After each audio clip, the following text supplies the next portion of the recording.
Welcome to another in our series of Kehillat Israel podcasts. This is a recording of Rabbi Amy Bernstein's weekly Friday morning Torah study.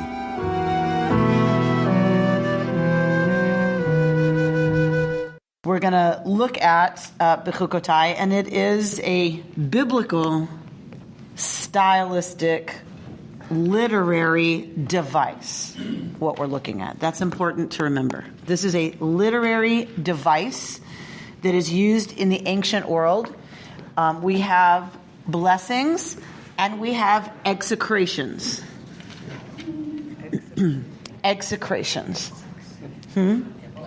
We have blessings and we have execrations. So both are true in the ancient world. That when you recite, if you do X, then Y will be the result, bless you, then you have unleashed the forces, you unleash the reality that now is going to be in effect when you get the condition if. Whatever comes after the if. So when you recite a blessing, you have set up a system you don't set it up, God sets it up. You arm, right, the lasers that, go everywhere, so that when someone crosses that laser beam, it triggers the blessing. The same thing is true if what comes after the if is something not good. That if you do X and it's something not good, then Y is going to happen, and that's going to be a consequence. So both are motivational in the ancient world, right? Both get to the real purpose, which is to motivate behavior or to limit behavior. So we, in the modern world, tend to see things and say, wait a minute, I don't believe that about how the universe is put together, about God causing these things to happen. So that is perfectly reasonable and good and wonderful.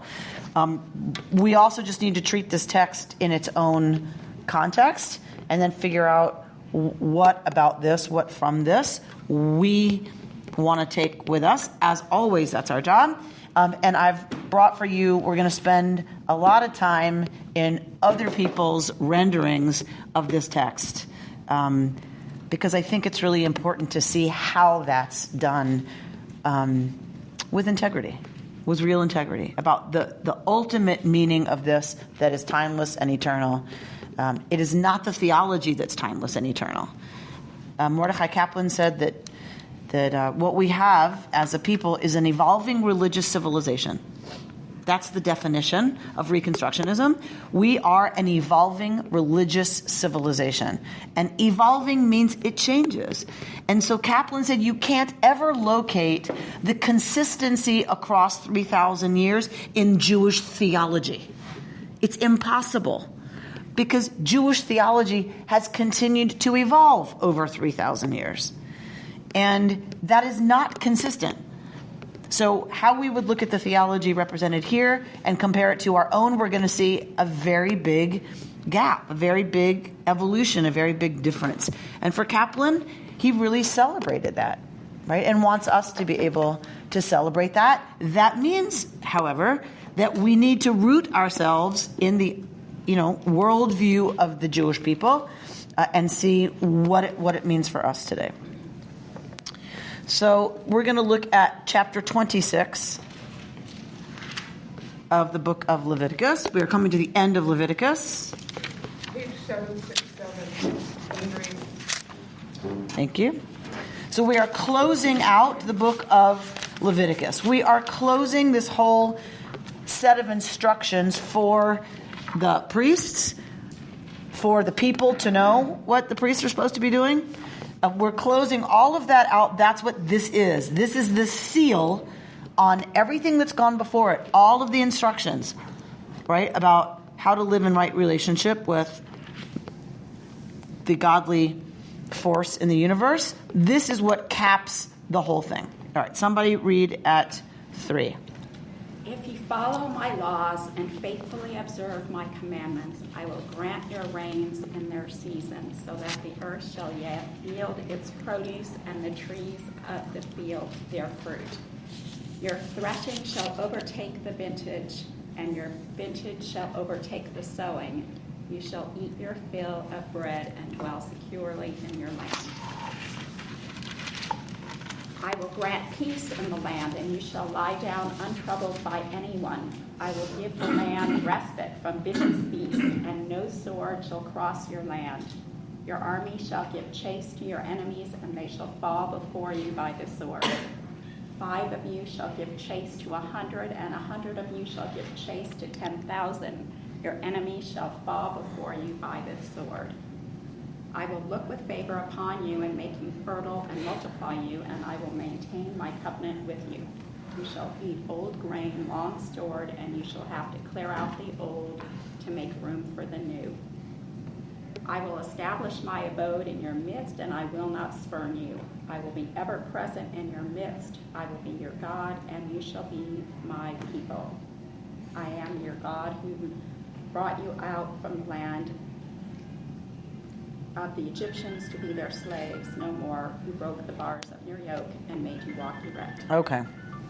So this is the blessing, right? This is the blessing of what it means, Im Bechukotai telechu, if you walk in my laws. Ve'et mitzvotai tishmeru, and if you observe my commandments. This is what will happen. And this, of course, is the list of everything that you would want to imagine in the ancient Near East. Sounds awfully good. These are the concerns of the ancient Near East, right? So it's an agrarian society at this point. So agriculture is critical to survival, right? It is your wealth. Your material wealth was built on agricultural, what do you call it? Surplus, right? If you have enough to eat, that's fine. But if you have more than enough, then you sell it, right? And now you have wealth. So agriculture wasn't just that you would be fed; it's that you would have material wealth and comfort. The ancient Near East was constantly at war. There are periods of peace, and then something happens in the region, and it causes a domino effect, and peoples start to shift. And when that happens, that means war. Plain and simple. So the big fear is famine, or a lack of agricultural produce, drought, all kinds of things that destroy crops. The fear is from enemies that would conquer your cities, your territory, because if that happens, it's over, right? So it's not only you, it's your children. Your children are carried off in war as slaves.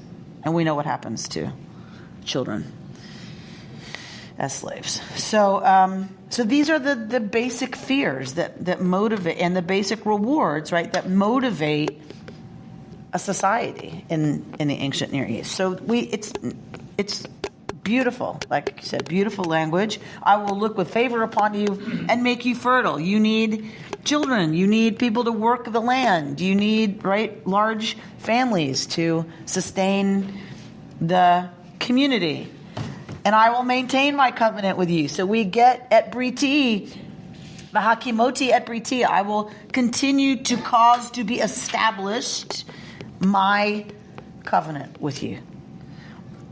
So this is language about God being bound in relationship as well, right? God is bound to the relationship and bound to these consequences as well. So lots of grain in storage. So this is all the good stuff. This is all the good stuff. This is the good. And so my abode will be in your midst, right? Mishkoni betochechem, right? My mishkan will be betochechem, will be among y'all. That's a good thing, right? God's presence among the people means what? It's a good thing. Well, there's good stuff. He's happy. Protection. It means protection. God's presence, betochachem, among y'all, means safety. Let's be clear. Right? It is about safety. In every way, safety. And I will not spurn you. I will be ever present in your midst. I will be your God, and you shall be my people. Because I am Yud-Heh-Vav-Heh. Here comes how I can lay down these terms, says God. What gives God the right to lay down these terms and expect them to be lived into? I took you out of the land of the Egyptians to no longer be slaves, to break the bars of your yoke. And this beautiful Hebrew word, komimut, right? So, What a metaphor. what a metaphor! This is this is the only place we see this in the Torah. This idea of standing straight, right? And we know it from the liturgy, komimut le'artzenu, like bring us erect and straight to our land, right? But here's the only place we see it in Torah. So this beautiful... Can somebody fix the air, please? It's really cold. And I know that it's maybe set at whatever it's set at, but it needs to stop blowing. I know. It's just on or off in this building. It's a travesty. But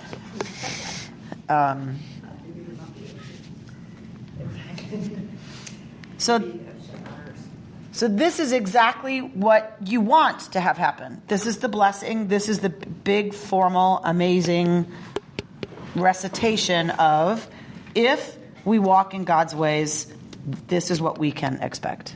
I think it just sounded like anything and everything you could want. 100%. If you walk in ways of godliness, this is what will happen. And if you do not, now we get the execrations.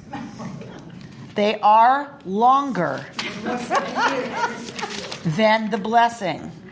They are detailed. They are terrifying. They are meant to be. So as we read it, we're gonna like have all of our modern reactions, which is fine. We have to remember this was intended to be terrifying. It was intended to instill fear. That was the intention. And it's, in that sense, extraordinarily successful, if you ask me.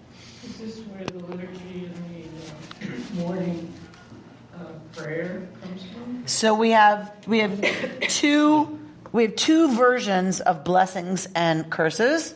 One happens in Deuteronomy and one happens here. So it's the Deuteronomy text that we generally deal with the Shema. V'hayayim shamoa tishma'u el mitzvotai. Right? If you listen and essentially obey mitzvotai, all of my commandments. This one is different, and there's some discussion about this one is a little better. And then we'll see why. But yes. Do the rabbis discuss, I read this, I took you out of Egypt, and did anybody say, what took you so long? So that is not where we go first. And every ancient Near Eastern set of agreements or blessings and curses that are dealing with a king and a conquered vassal king and vassal people in the ancient Near East, the king invokes why he has the right to demand this of the vassal king. For I came and I took your land and I spared your people and I blah, blah, blah, blah, blah, blah, and therefore you shall now do X, Y, and Z.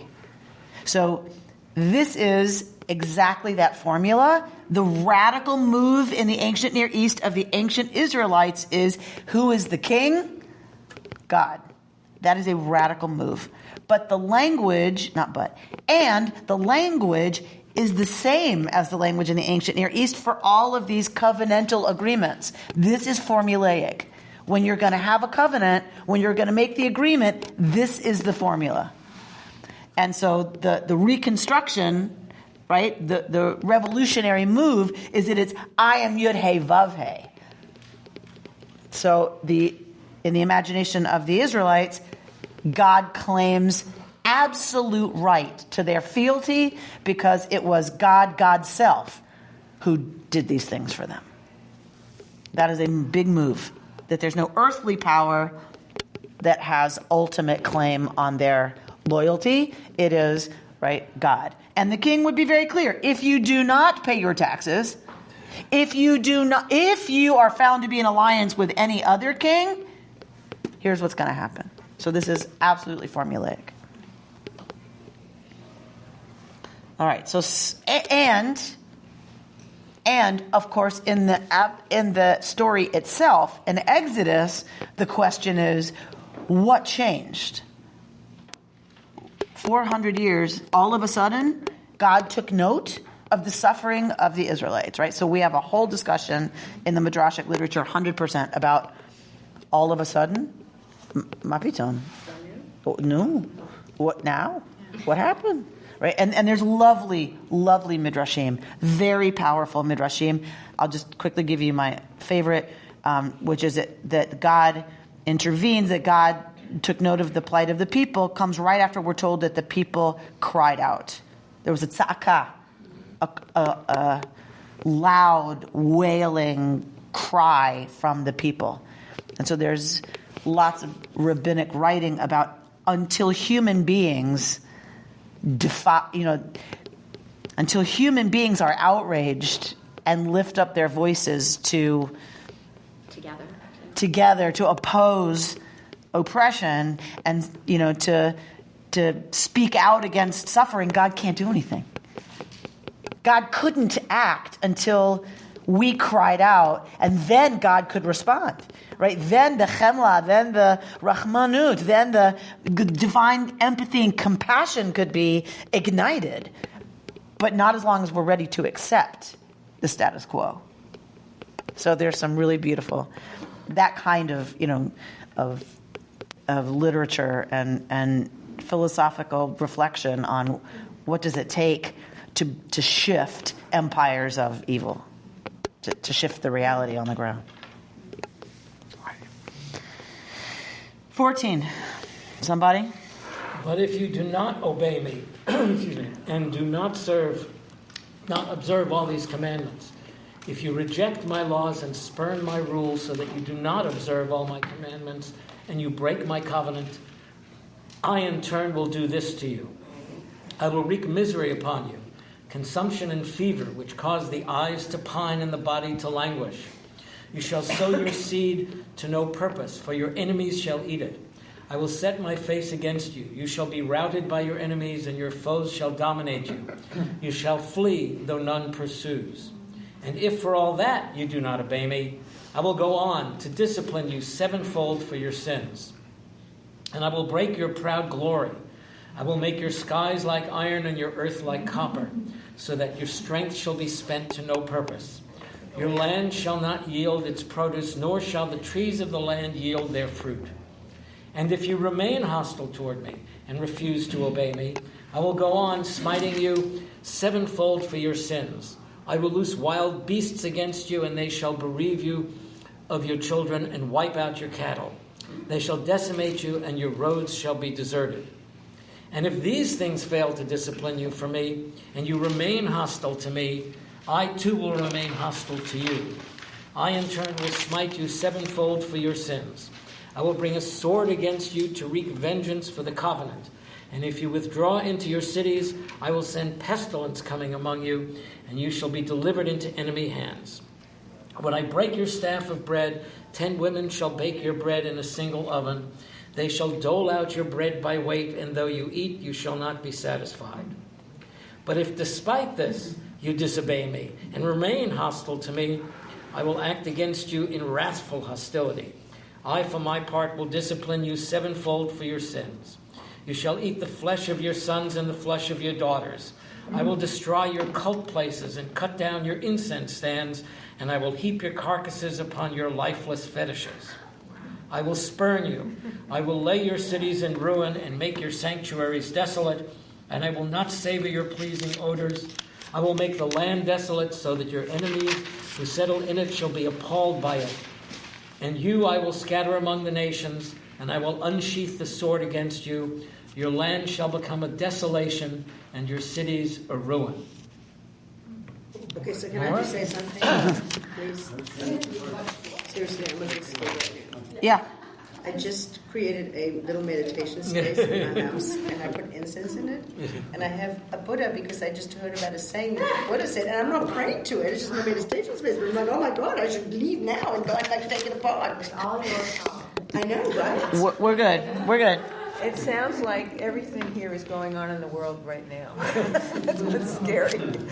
So, To me, the scariest thing is it says, you shall flee though none pursues. right. That always strikes me as, you shall flee, but none pursues. Right. You should be running away by your imagination. It always seems to me to be actually one of it's psychological. It So- only makes sense to me if I substitute for God greater good, a force for greater good. And it's so relevant today because of global warming. A lot of this stuff could happen. Except the world, unfortunately, doesn't work this way, which I know the rabbis tried to talk about, because good is not always rewarded and bad is not always punished.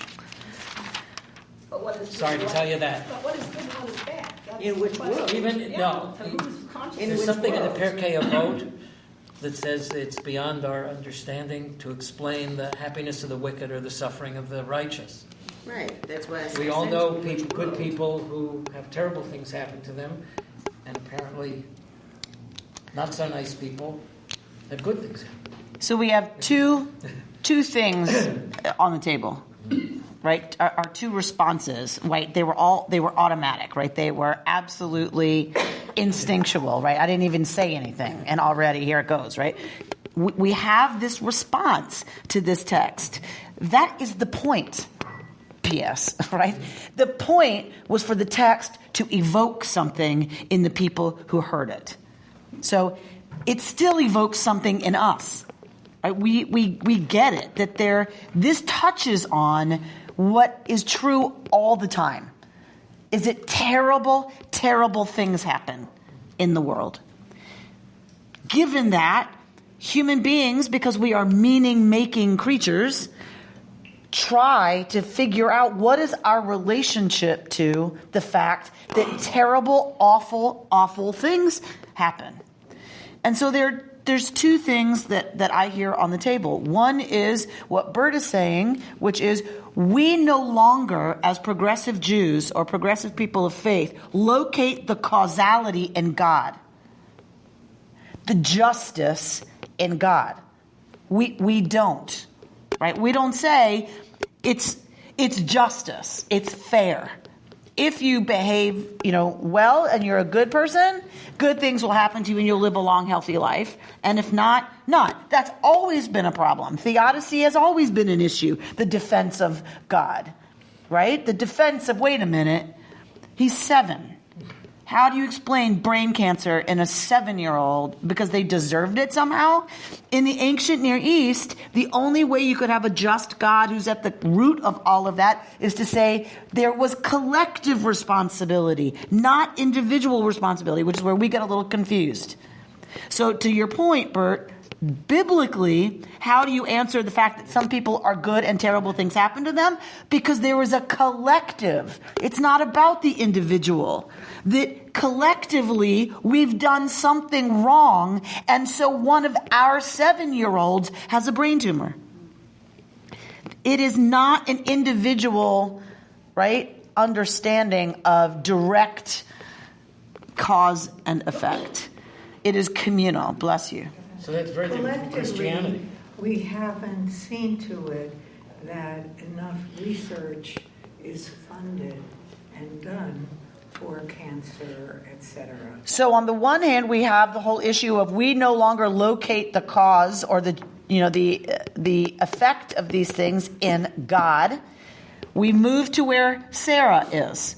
The ways that this still means something and makes sense for us and engages us with deep truth is that if we shift the shift the location of the responsibility from God triggering the effects to humanity's behavior bringing upon ourselves these consequences, then it is 100% accurate to this day.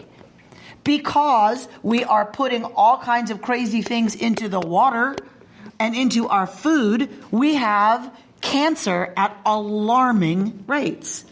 Some things are just going to happen because we're creatures, right? We don't agonize over why did that tree that's so young get root rot and die. We don't sit up at night wondering how and why it could happen that a tree planted in perfectly good soil didn't make it. Yes, we can, says Sarah. In general, we don't. What do we say it about? What we value and what scares us. And it's humanity. It's human beings. And so we change the parameters, don't we, of the question when it comes to human beings. Now we want an answer for why it happens, right? It's the wrong question. Why is the wrong question for progressive people of faith? Unless we're going to look at why is it happening given that we could stop it. There are some things that the answer to why is because we're human. That's why. We get cancer. That's why. We're creatures of a planet, and we are bound by the planet's rules of life. That's just how it is. And things go wrong. There is no why other than because we're human. If we want to locate why societally in terms of responsibility for those things that can be changed, then in progressive religious communities, we turn that question on ourselves. If we were walking in godly ways, we would not be dumping things into the rivers. If we were living in godly ways, there wouldn't be 5 gyres, 5 huge islands of plastic in every one of the world's 5 oceans that are broken down by the sun. The bags in the middle of the ocean are the size of the state of Texas, literally. And it is broken down by the sun into such tiny particles that the fish cannot distinguish those tiny particles from plankton. And the ratio of plankton to plastic particles in the water is now at alarmingly dangerous rates. So when the fish eat that, what do we eat? The fish. Are we shocked as we take PVCs into our bodies continuously? Are we shocked that the cancer rates have gone up? That's one example, right? Who put those plastic bags in the ocean? It wasn't God. So for progressive people of faith, I think this remains incredibly important, this text. And it's scary, and it should be. We should be scared. I was just listening to a snippet. I don't get much time in the car, which is a good thing, don't get me wrong. And I don't get a reception in the canyon going up right to the house, which is probably a good thing. But in this snippet of NPR, I wanted to pull over and finish listening to the piece about, in Antarctica, the ice shelf. It's too late for that ice shelf. It's too late. Even if we got rid of every single automobile in the universe tomorrow, it's too late. That ice sheet is going to drop into the ocean, and it's going to raise sea level by 4 feet. What that's going to do to the planet, to people's weather systems, to the daily lived reality of the ecosystem is really scary. And it's not slowing down. It's speeding up. That's one ice sheet.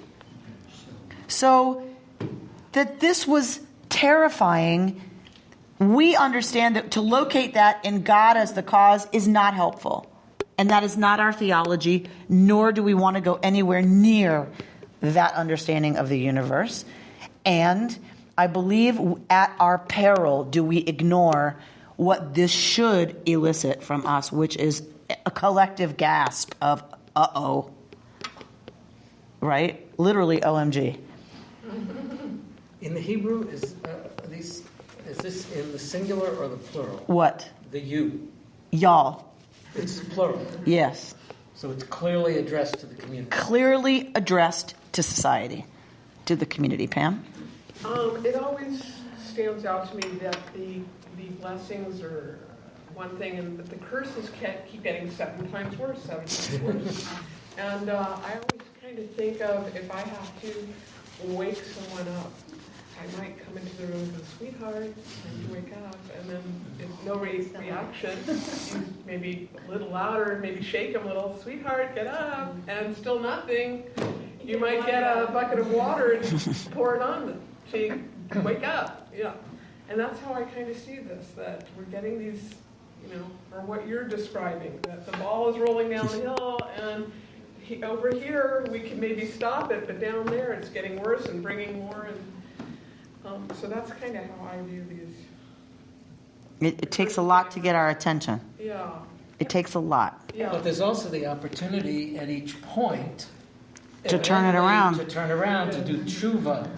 Because the reason we get it repeated is, and if that isn't enough, right. And if that isn't enough to turn your behavior, and I have to tell you, when I think about climate change and our greed and our consumption that have led to climate change, I really do think to myself, what is it going to take? What is it going to take? Yeah. Like, I honestly don't know what it's going to take for us to get it, and I include myself in it. I don't know. But it's... There you go.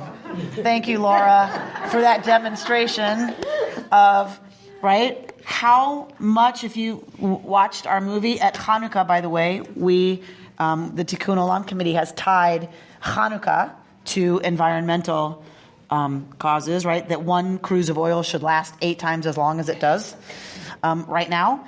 And so we showed a film here about coal mining, right, mining coal in order to keep these lights on. So much of our energy comes from coal, we don't even realize how much. And, when you realize what it's done to these cities and towns and their children, and how sick their children are from the sludge that now contaminates everything, when you look at the condition of their lives, and then they shoot like Times Square. It's like... Oh my God, and then one of the people who lives in that town that has been completely decimated by this mining, mountaintop, mining, comes to Times Square, and there's just tears like streaming down her face as she looks around asking, why do we need that, right? And so it's like, what is it going to take to wake us up to... that every time you light a billboard like that, a child is deprived of their health. When are we going to make the connection? What's it going to take? I honestly don't know. It reminds me of this text reminds me of a teacher, like a kindergarten teacher, that first it was almost like you were saying, but then the bribe almost, okay, now if everybody does this, then we're going to take that long recess. And then the next one, but if you don't do this, if even one person steps out of line, we don't go to recess for this many times. And then it was the next, I think I went to punitive schools, it was like the next and the next. So you were watching for everybody else, trying to hold that kid next to you that was going to pull out of line. You were all kind of holding together to keep everybody behaving so you didn't get that punishment. Which is something that as much as we want to differentiate our theology from biblical theology, it is something I believe we have lost. Is the collective sense that's what we're not doing. of... We're not holding this person to say, okay, of, that's what I'm trying to do. That's right. That we no longer feel like we can even discuss. Freedom has been taken to such an extent that we no longer feel we can even discuss each other's behavior, right, without... but that's her choice. That's his choice, right? And it's a real challenge that we no longer collectively understand our responsibilities to changing each other's behavior. I'm a parent educator, and one of the posters that I use is, why do we have to make children feel worse in order to have them behave better? And so the consequence portion of the course that I teach is really about how do we positive and communication and relationships. It's all about how do we positively motivate, how do we positively reinforce, and when you do that, it makes people the energy is just more positive, and it makes people want to do better. And so this negativity is, I don't really understand why it has to come from that negative place. Instead of, people, like if you talk about, okay, let's look at what the world is doing well, let's look at the good people, and let those people let the good feed the good and start banding together. I don't know if you've seen the movie I Am, Tom Shadyac. Mm-hmm. Okay, so it's that kind of feeling of, because when we all band together and come together for a, Sunday, the 4th of May, to do a big Sunday thing and make a mitzvah, and everybody's in here folding blankets and everybody's feeling good, and it's like, and then we take the bags in our car to give to the homeless, and then why can't it spread from a more positive? It does start that way with all the blessings. If you follow my laws, To me, there are two real. abundant blessings. I'm not talking about, it's like, instead of saying if you don't do this, it's not, but it's like if you don't do this, then it just goes so negative, and it's going to get more negative, and it's going to get more punitive. It doesn't work.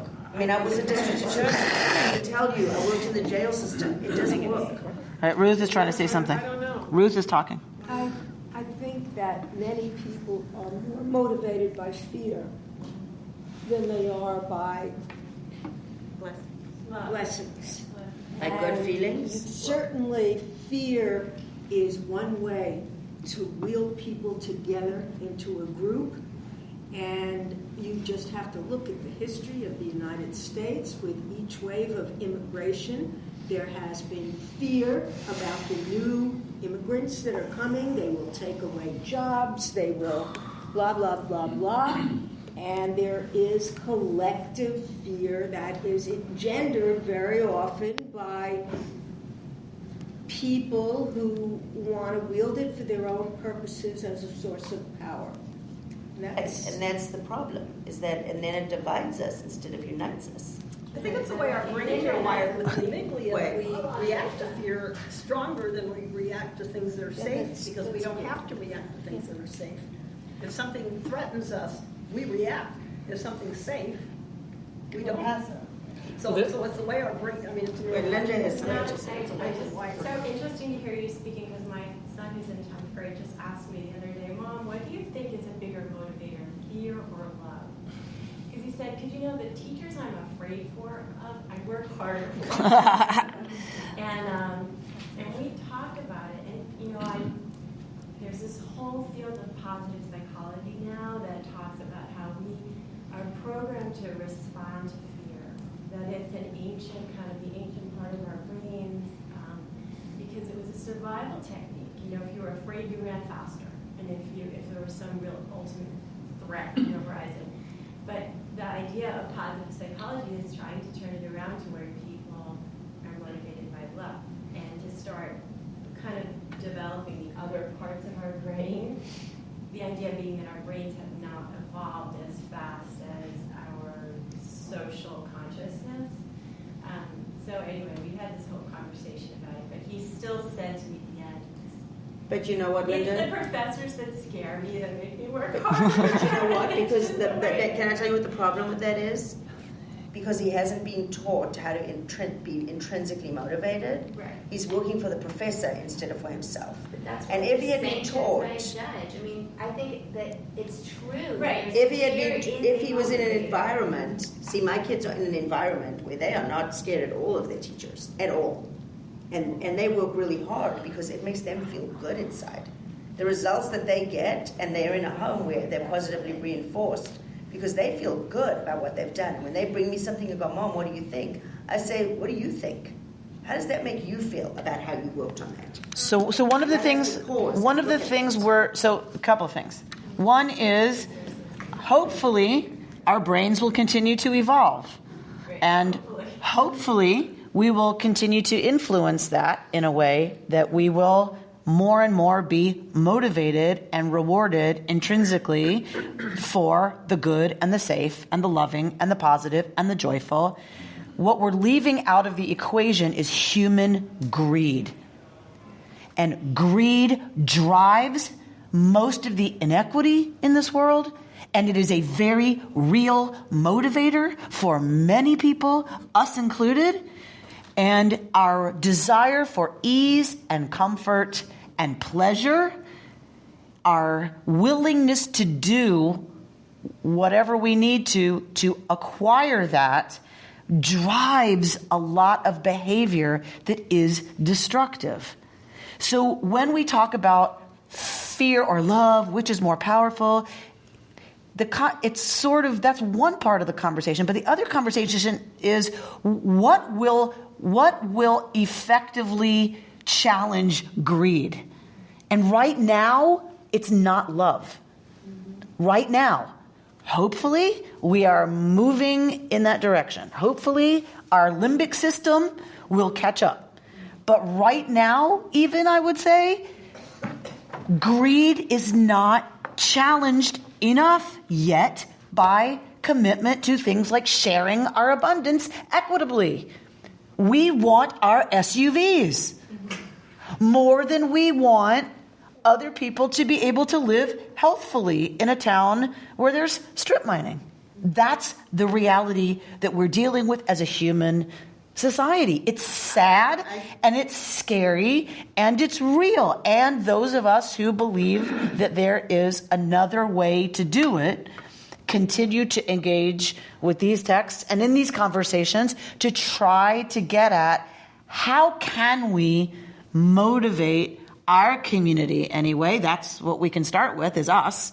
How can we motivate ourselves and our community to start challenging, right, the norms of behavior that are so inherently destructive and which we generally don't talk about. I think about things like the greed, not even at the highest level, but our desire for comfort and air conditioning. We don't think about, it doesn't even, oh right, that's electricity, but I'm hot and it's just this one day. Or let's go to the mall because it's cold there and what it takes to cool that space.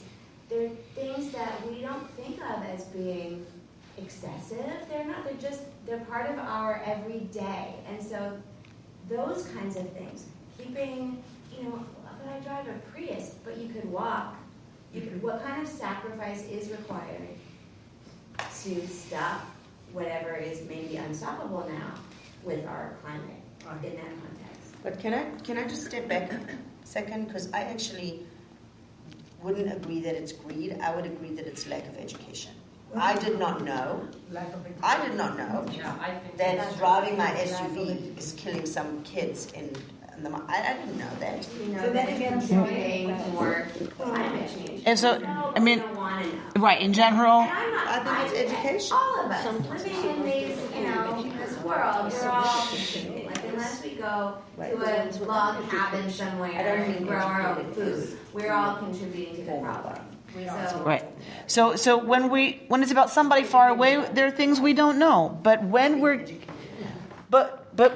but it doesn't take a lot of education in many parts of this world to know that what I'm doing is horribly destructive to the village next door. Even when it's direct, it still happens. It's still happening. Like, just look at many places on the planet that are so, and we know there's 40,000 foster kids in LA. It's right here, and we don't change enough to make sure that all those kids have food and shelter and education and loving homes. Can I just tell you, Mindy Friedman, who's a member of this community, put together a giving circle this past year that I was involved with. There were 20 women. We all gave a certain amount of money. There was a much bigger pot to give at the end. One of the organizations that submitted was CASA, the court-appointed special advocates who help the foster children. 20 more people were informed, not 20 because some of us knew about it, but 10 of the people that were in there found out more. I was on the due diligence committee. I went down to Casa. I found out way more than I didn't know. I'm probably going to be, not probably, I am going to become a Casa. I'm just not sure when. Mm-hmm. There were people that we then had the giving, I went to the fundraiser. So no one doubts the impact. Nobody doubts the impact of good work. I'm talking about 100%. And talking about like getting an A on your math exam. And people don't, even people who know, don't. It's interesting. The conversation is interesting. I'm not sure why I'm digging in. I'm not sure, but I'm digging in because I'm not as optimistic as you are about if we know, we will change our behavior. I believe our greed and our desire for comfort and having more, even when we know what that causes, does not motivate us to change. And I'm not suggesting that we need to go to fear and terror to do that. I am very worried about the state of the discussion. Even that we're sitting here, lovely. Is this happening? Like, where are we really having discussions that motivate us to behave differently? This is how Torah did it. I'm not saying we should go back to that, but I'm not as confident as you are, Nicole. When we had that left, hang on, Nicole. I just wanted to say, in life, the medium point is where, people usually end up finding their answers. Should you motivate by fear or positivity? Well, maybe the medium, maybe a little of both. And I do think that education, like, I didn't know.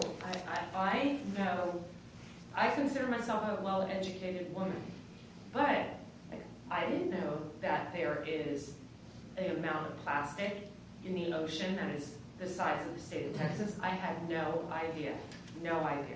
And now I'm sitting here saying, well, okay, what can we do in our society when we go to the grocery store not to put the mushrooms in, the bags are right there. So it's like our society has to change also on a higher level as well as on an individual level, because how do we, in everyday reality, you're saying, it's comforts are more motivating than caring about the town with the coal. Well, okay, but also, if we want to make a change, we need a change in our environment. So when we go to the grocery store, how do we collect our vegetables? How do we do that without plastic?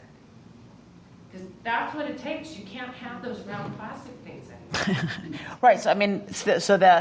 Right, so individually we have to care enough to start but also agitating for collective change, 100%. It also has to be education too. 100%. No one's arguing that we don't need to be educated, believe me. 100%. 100%. But wait, if you look at the market, going back to your point, they now no longer give plastic bags, and in fact, if you want to buy a paper bag, you have to buy it for 10 cents, right? Which is motivating, because you're talking about the greed.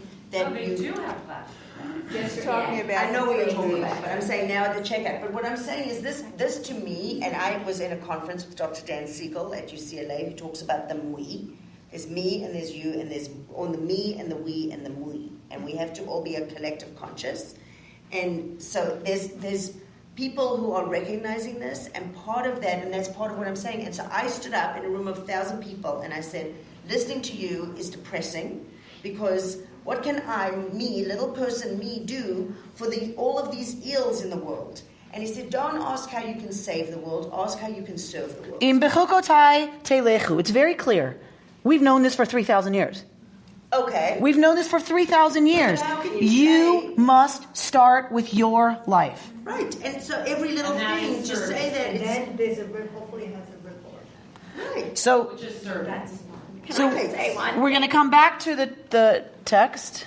Just really quick, even when the temple had this thing about 6 months ago, one of the speakers argued there was no global warming. Right. So that was half of the program. Here at the temple? Here at the temple. Well, there's a U.S. senator who said that just the other day. So I just said, so every education can be used in multiple ways. Right. So going back to Margot's question about the Shema, I've given you, because it is related, it's a similar text, I've given you Rabbi Arthur Waskow's Shema, but I want to look first at the second page of your packet. At the bottom of the second page of your packet, you'll see Bechukotai, right? The beginning of Bechukotai. This is the Torah commentary on our Parsha by Rabbi Rami Shapiro. And I can't find it anywhere else anymore. It's from long ago, yes. And I treasure it, so I'm sharing it with you. So it's weirdly laid out. I apologize. But again, I don't know where to find it. So somebody begin reading at, if you follow my law. If you follow my law and faithfully observe my commandments, I will grant your rains in their seasons, so that the earth shall yield its produce and the trees of the field bear fruit. I will grant peace in the land, and you shall lie down untroubled by anyone. I will establish my abode in your midst, and I will not spurn you. I will be ever present in your midst. I will be your God, and you shall be my people. Drop down to why is there suffering? Why is there suffering in the world? Because we have forsaken Yud He Vav He and the way that is holiness.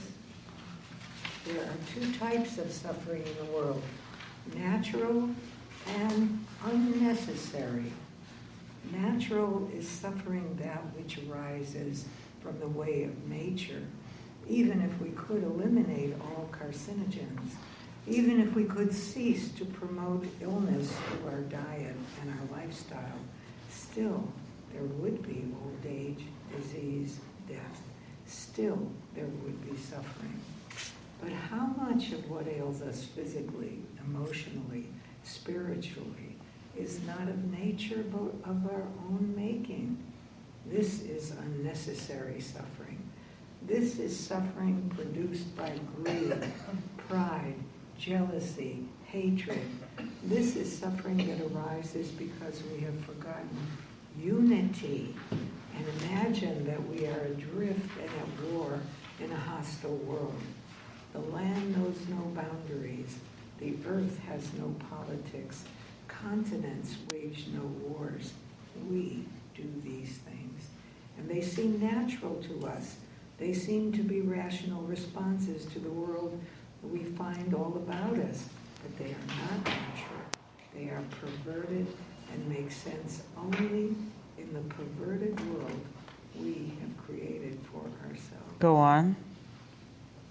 I'll let someone else. All right, somebody else want to read our Parsha? Our Parsha is not telling us that God is petty, follow me or else. It is telling us that the world is orderly, follow the orders or else. An analogy can be found in nature. Water has a current. Flow with it, and it will carry you effortlessly along. Fight it, and it will exhaust you, and you will drown. Torah is telling us that life is the same. It has a current, a way. Follow it, and it will sustain you. Fight it, and it will kill you. The choice is yours. For me, Rami is always the place I come back to whenever I get stuck in duality, whenever I get stuck in this way or that way, yes, no, positive, negative, fear, love. Whenever I get stuck, I can always come back to Rabbi Rami Shapiro, who so beautifully for me roots it all in unity, capital U. That reality, capital R, is unity, capital U. And when we try to pull them apart, right, we get into all kinds of head stuff and trouble. It's Fight it and it will kill you. Fight it and it'll kill you. Right? Right, exactly right. Turn to the back page.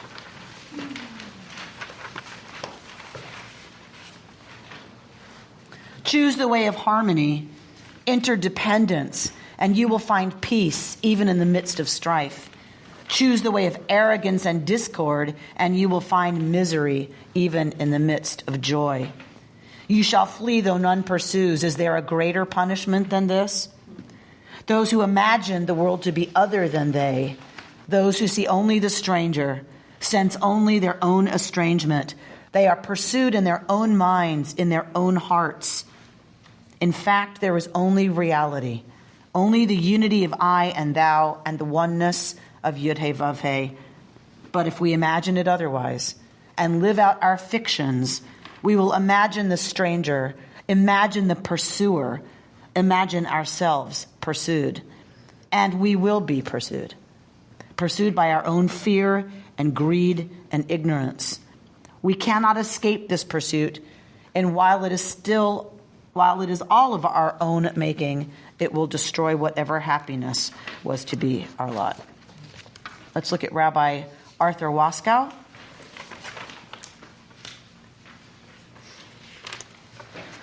An interpretation of the Shema by Rabbi Waskow for the 21st century. Somebody want to read? Shema, an interpretation for the 21st century. Shema Israel, listen, your God wrestlers. Pause from your wrestling and hush, shush, shush. Is that right? Mm-hmm. To read, to hear. Can you say that? Yeah, just say yeah. Yeah. Hear in the stillness, the still voice, the still breathing that intertwines life. Yah, Eloheinu, breathe of life is our God. What unites all the varied forces, creating all worlds into oneness. Each breath unique and all unified.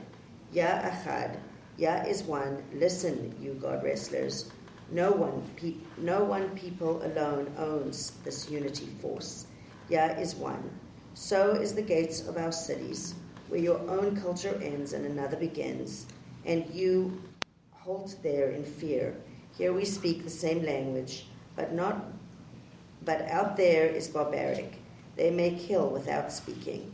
Then pause in the gateway to write on its wall and to chant in its passage. Each gate is unique in the world that is one. If you listen to the teachings of Yud-He Vav-He, the one breath of life, that the world is one and all its parts intertwined, then the rains will fall time by time, time by time. The rivers will run, the heavens will smile, the good earth will fruitfully feed you. But chop the world into parts and choose parts to worship, gods of race or of nation, gods of wealth and of power, gods of greed and addiction.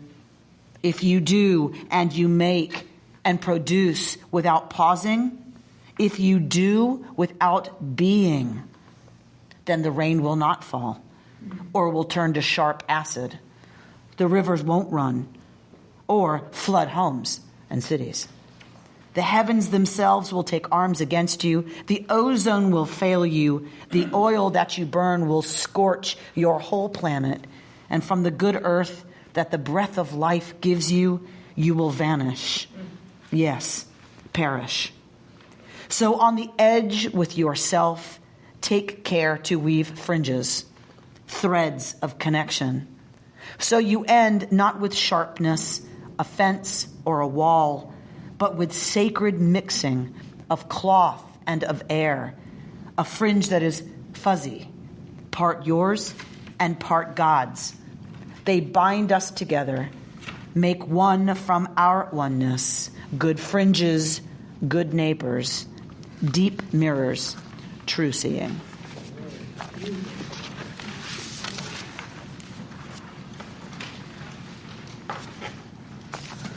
I'm also going to give you a Dvar Tzedek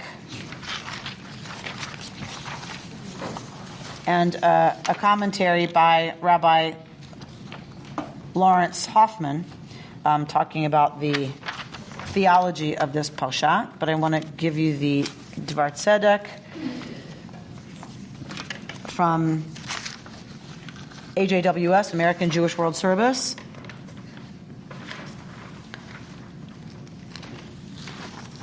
Which goes to our question of, do we understand? Is it missing a page? We didn't get Oh, no. that.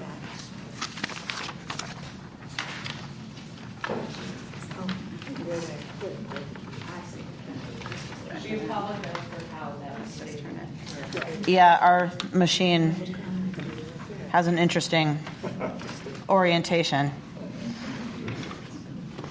It's Hebrew. Yes, it's Jewish. It's backwards. So we looked at that word kamumiut, right? We looked at that word about walking, standing upright.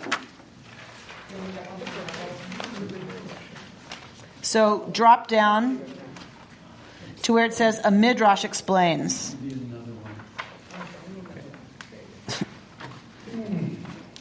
Like fourth paragraph. Yes? Midrash explains that the word kamumiut, upright, which appears only this once in Torah, means with a straight spine and unafraid of any creature. In other words, God reminds the Israelites that they're no longer oppressed slaves living in fear, but rather dignified people who can stand tall and walk proudly and are free to choose their own paths. The Israelites' ability to walk upright, which they obtained through their experience of the Exodus, was a necessary precondition for the other walkings described previously in the text. Walking in accordance with God's laws and God's reciprocal walking among the people, bestowing upon them the blessings of rain, food, peace, and fertility. More? Yep. These biblical walkings are clearly metaphors for dignity and the covenantal relationship between God and the Israelites. But around the world today, there are many who are literally walking to school, to fetch water and firewood, to escape conflict, persecution, or natural disasters, in search of blessings like those God promised to the Israelites. Unfortunately, many of us who go on foot in the world face significant obstacles, not yet liberated from their own Egypts, poverty, marginalization, and oppression. They struggle to walk upright. So this idea of coming out of our sense of what we have, what we've been given, that we as a people understand that the goal is to extend that to all peoples, in all places, in all situations. For me, part of the greatest gift of the Jewish people to the world, to the Western world for sure, and something that I am deeply, deeply proud of as a Jew, that this is our foundational piece of Torah, is that because we have that, we should work to make sure that it happens for everybody else. And that we understand ourselves, as we saw in our text, having been liberated from that state of oppression and marginalization and suffering. That is where we start our story, really, our people's narrative. I know Genesis is our patriarchal stories, but our real story as a people begins in Egypt and in suffering, and that we understand that empathy and compassion are possibly the strongest motivators there are for change. So I'm going to close with the words of Rabbi Shefa Gold, who talks about the inner state of suffering or not suffering, and good, bad, heaven, hell, blessing, curse, that it's an inner state as much as anything. She says, if it is truly the inner circumstance that matters, why do we struggle to change the world, to alleviate outer sufferings, to bring peace, to heal the afflicted? The spiritual challenge of Bechukotai is to do this work not from anger or fear, but from the purity of our compassion. When we are rooted in the place of heaven, the fullness of our compassion overflows. It becomes our natural way of being in the world. When we have recognized our own hell states, we know the suffering of others. We know what it's like, so we can reach out from the place of heaven and offer a vision of the truth of our inheritance. We can simply radiate that truth, and our presence will help transform the world. In the consciousness of heaven, it is impossible not to act from compassion. Our Shabbat practice, our study practice, is about deepening our capacity for empathy, for compassion, that we might truly, as she says, live into heaven, creating, therefore, heaven on this earth, not somewhere else. We are not a people who looks for it somewhere else, but here, that we should bring, in progressive Judaism, we say, B'mehera b'yameinu, speedily and in our day, may we bring Yemei HaMashiach, the days of the Mashiach, the Messianic age, because aleinu, it is upon us. It is our right, our obligation, our human potential to heal what is wrong, to alleviate suffering, and to create the possibility for every human child to reach and experience their own full potential. May our Shabbat practice bring that closer to being, in fact, the case. Shabbat Shalom. You've been listening to Rabbi Amy Bernstein's Friday morning Torah study from Kehillat Israel in Pacific Palisades, California. For more information, go to our website, www.ourki.org.